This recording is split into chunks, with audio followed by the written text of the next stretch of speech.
Welcome to Digital Transformation, and this evening we will be dedicating our conversation to looking at how digitization and digital technology is transforming our society, changing our lives, changing our culture.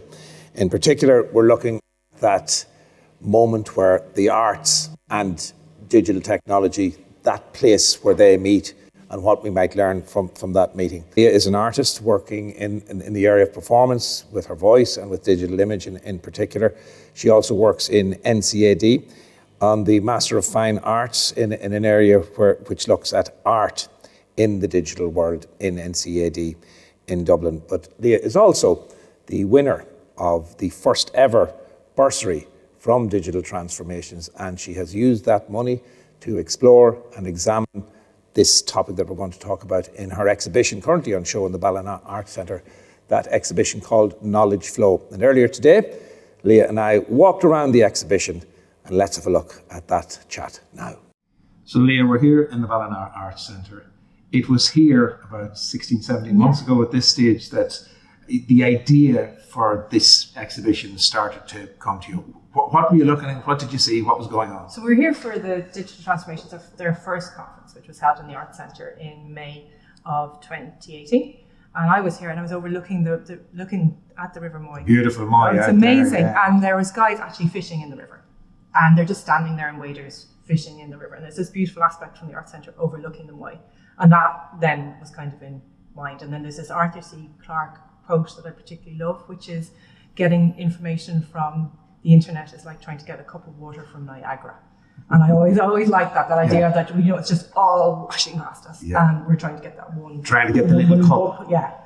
But somehow the Salmon of Knowledge, were they fishing for salmon, or did you know that, or was that even important? Well, it was a running joke on our way here because all the signs say it's the salmon capital of Ireland. Right. Ballina's. So presumed they were fishing for salmon. Yeah. And so the Salmon of Knowledge started to be the inspiration. And these felt panels then on the wall basically are visual representations of the story, or what way are you thinking of those? Okay, there's a little bit more to it in that there's kind of two narrative strands. So there's a narrative strand that you hear in the pen, which is this is the pen here, the Discovery pen, which plays out a narrative of me telling the story, which is a kind of adapted version of the story of the Salmon of Knowledge. And then I have a practice where I use visual imagery to kind of spark conversation. So what you're looking at isn't images that match with the story. It's not an old poet and a young fella sitting on a riverbank. No.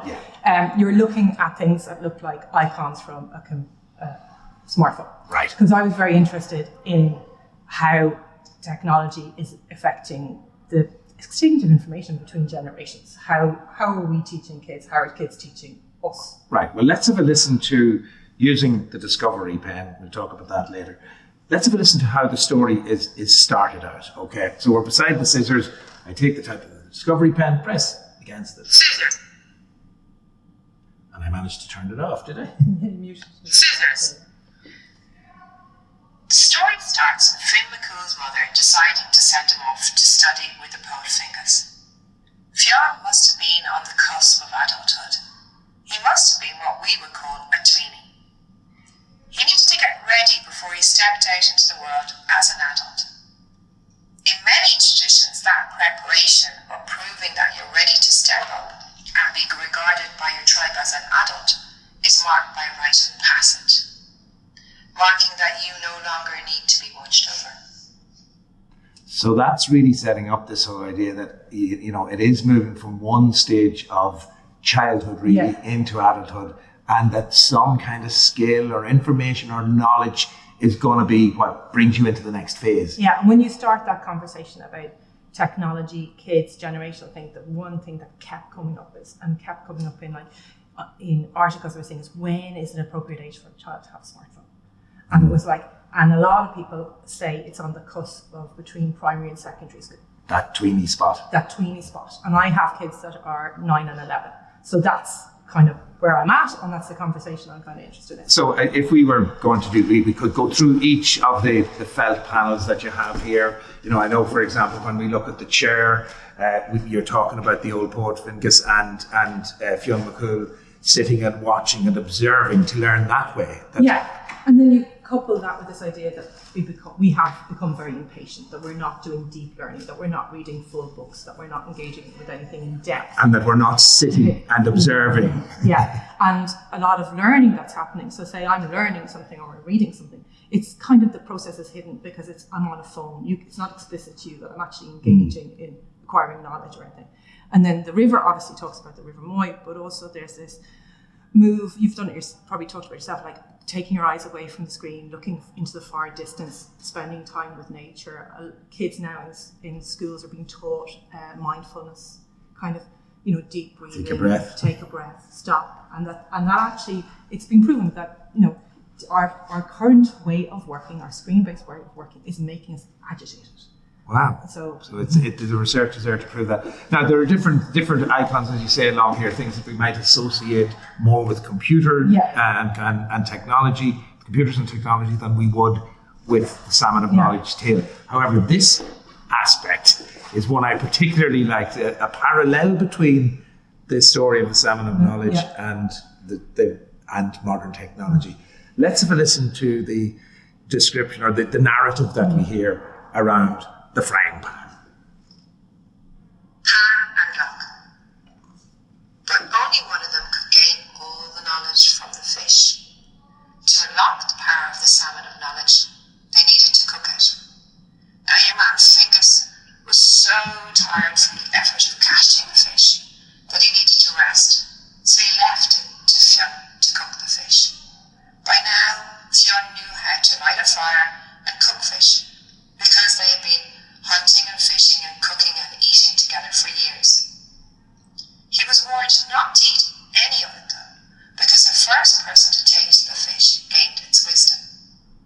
But Fionn burnt his thumb while cooking and popped it in his mouth to cool, and without realising had had the first taste. These days, our thumbs can unlock lots of devices, acting as passwords for smartphones and laptops. That's a lovely parallel. I never thought of this idea that the thumb, obviously, then caught the fish when we get to the pan. The thumb, as you know, and sometimes the thumb, even if you think of it for a child, that kind of ease that it gives them. But the thumb is the source of knowledge for Fionn McCool. Yeah, and he goes back, and if you go into the later story, he, in times of stress, he sucks the thumb and it increases his powers and things. Yeah. And then, as you say, on the smartphone, on our texting devices, whatever it is, it's the thumb that's the... Yeah, but it's also, I teach in an art college, and it's also, we're seeing, and they're seeing it in primary school level, that kids are losing their dexterity. So they're not able to put a thread through the eye of a needle. They're not able to, I don't expect many kids fish these days, but, that like we're talking about a return to scratch cooking, we're talking about tangible. One of the things that I was really interested in when I was starting doing this work was I have a postcard from my friend Kate, who is now a GP, and I have the postcard from her holiday in Kerry, which was 7. It says, "I held a dead chicken." Wow. And it was just that kind of, that was the best thing of her holiday, but it was also like, I was like, wow, what you did. Yeah, and whereas now it would be, here, look, I have a picture of somebody doing a dead chicken in some place on Facebook. True. It's not the actual experience. Yeah. Nor the postcard. Yeah, nor the postcard. So we come up here and we get to effectively the end of the story. So let's listen to how that end story. Now, there is a square piece beside some of the exhibits, and that's an audio description. That's a detailed description for somebody who might have a visual impairment to describe what they're looking at. Yeah, and we'll talk more about that and these discovery pens later. But let's have a listen to the final part of the story, if you like. Ukulele. You see, there are times in our lives when things that get done cannot be undone. There are certain firsts that just can never be repeated. Things once broken that cannot be fixed. And that's it. Yeah. Once it's gone, it's gone. Yeah. And is that an anxiety on your part that, we could lose certain... Pandora's box. Once it's open, there's a problem. Yeah. But is there an anxiety on your part that perhaps the way technology is helping us disseminate knowledge, that once we've broken the old ways, it's gone, we'll never be able to get them back? Is there that anxiety? I think there's a sort of anxiety around technology and innocence. I think that's, and it's also, but it's also that idea of when you're ready for that, when you're ready for that tsunami of stuff to come at you. Right. Let's go around the corner because there are two panels around here. First of all, that we might just take a look at. The first one is the salmon itself, and I suppose this is more it's very literal, akin to a literal representation. It's literal. It actually directly relates back. Do you recognise it? It's from the old coin. Yeah. The old. It depends on what age you are. Is it a 10p piece or is it a 2 shilling piece?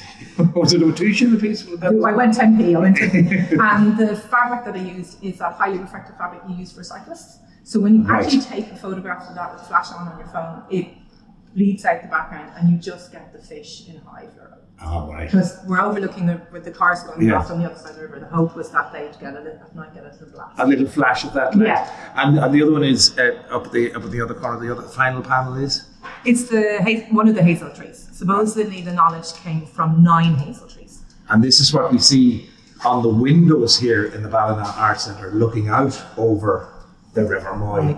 Are these 9, I suppose, transfers or whatever, images stuck onto the window itself? They represent 9 different types of intelligence. So the twist that I've taken on the Salmon of Knowledge is that maybe the knowledge was never in the salmon, that it was in itself a kind of a rite of passage, a showing of growing up, and a series of tests for fun to actually complete under the watchful eye of Fingers. Yeah, so it was only a pretend. The salmon perhaps didn't hold all of this knowledge at all. No, it just signified a moment that he was ready. And the knowledge was somewhere else. Well, he'd acquired the knowledge. Yeah, and it came to him via time and effort. Yeah. Okay, well, we'll talk more about that, I'm sure, with our audience later on.